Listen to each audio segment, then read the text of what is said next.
and welcome to Pulp Mythos. My name is Brian, and I'm going to be discussing The Girlfriend Experience, a Starz series. This is Season 3, and I'll be talking about Episodes 1 and 2, both debuted on May 2nd, 2021. If you've not hit the sub button or the bell, please do so. I'm going to be doing these reviews every single week. Also, leave a comment, leave an upvote. That helps push the channel.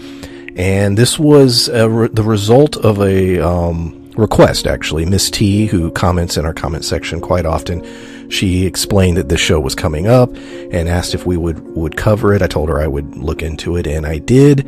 And I quite enjoyed these first 2 episodes, so I was like, yeah, what the hell, why not? So here I am. The premise is very interesting. So basically, it's about an escort service, but that's only one piece of the overall story. You have a character named Iris, who's a neuroscientist, and she's at university, and she's studying the science of the brain and emotion and how we operate as people. And she decides to drop out to go to London, where there's this startup called NGM. And they're working on AI technology to understand human emotion a little better. Well, in order to build up this AI, she comes to the conclusion that she needs data. And in order to gather data on humans and how we interact, how we think, she decides that, while in the day she's working on this AI, in the evening she'll be an escort. And that's the basic premise of the series. Now, one of the interesting things about Iris is her name. So her name is Iris, but she wants to go by Cassandra. Now, we really don't get a reasoning for this, but the escort service is not comfortable with that name. They don't think that the customers are going to enjoy it, so they settle, I believe, on Cassie. So she's like, all right, I'll go by the name Cassie. And it's interesting because the whole dynamic of identity, and that's seeming to be somewhat of a theme within this show, and the fact that her having to choose a name, them basically telling her what name would work, what wouldn't work, seems to be important. I don't know if the name thing is going to come up later in the show, or if that's going to be a big part of it or not, but I did find that interesting that there was that discussion over what exactly her name should be. Now, each episode, the 2 that debuted, has a different customer. The first being Paul, and the second, I don't recall the name of the character, but he's some kind of public figure, I'm assuming a politician. And in the course of both interactions, she comes to several conclusions, that being that these guys are telling her what they want. They're somewhat projecting what they want, but it's not the reality. And the more she sort of, I guess you would say, in some ways manipulates, but hacks into their personalities, she realizes that people, what they say they want isn't necessarily what they want. And this ties into what she's trying to do with this AI, that the idea that we might not even really know what it is that is attractive to us. And I'm very interested to see how that's explored more over the course of the season. Now, like I said, this job, the escort thing, is not about money. It's not about new experiences necessarily. She's doing it for data. And in the first guy, Paul, she's recording their interactions. She has a phone, and she's sort of creating these logs. With the second guy, she's not allowed to have her phone. Like I said, I believe he's a politician or someone of importance, and therefore she had to lock her phone away.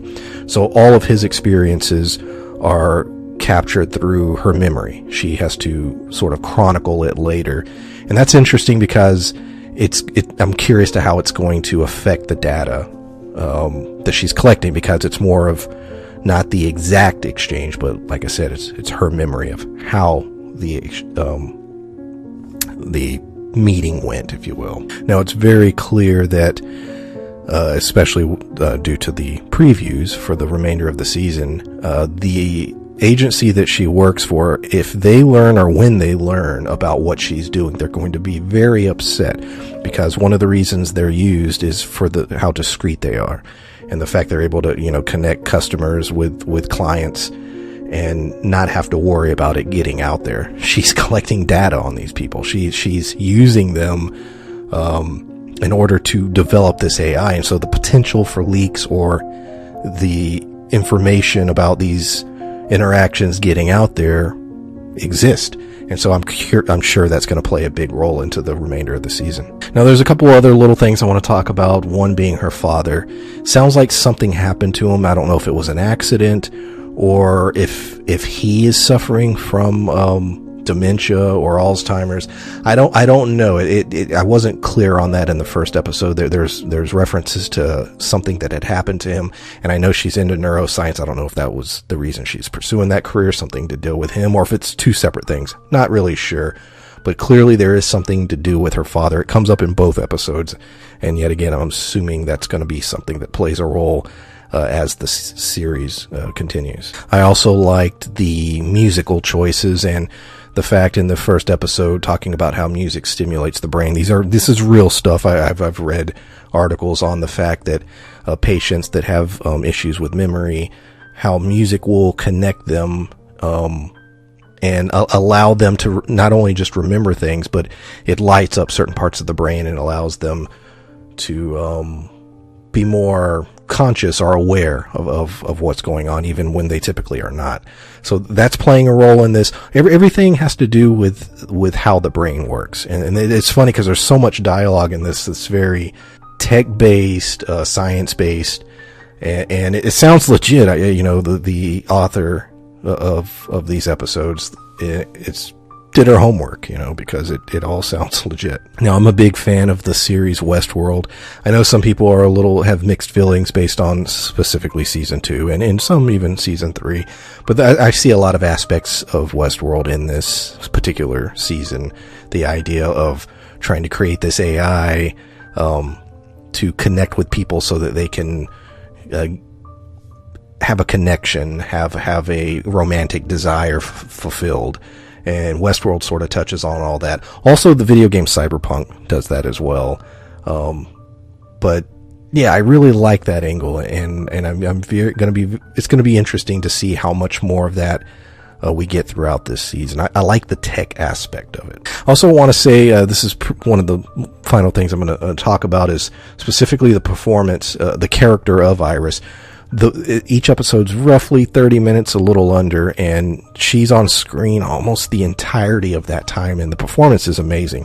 I love how the beginning of the first episode, it's a virtual meeting, and there's this sort of coldness to the way it is because they're sort of their avatars meeting her and I guess whoever's in charge of the escort service. I love all the scenes where she's at the startup working with the different the team members, the interactions with the clients, and it's all done very well, and the performance is definitely elevating the material. That's about all I have to say regarding these first 2 episodes. Like I said, I like all the tech aspects, and I'm very much looking forward to the remaining 8 episodes.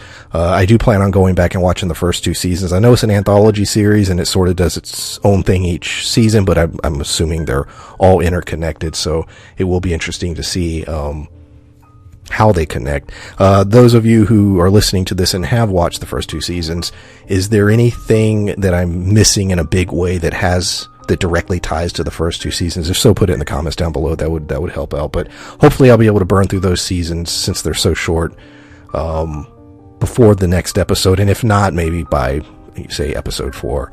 That is the plan. So I appreciate everyone listening. Like I said, I'd love to hear from you. Any other shows you'd be interested in me checking out. Can't do everything, and there's some streaming services I don't have access to, but I definitely will look into it. Like I said, I'll be doing these every single week unless you all just hate it.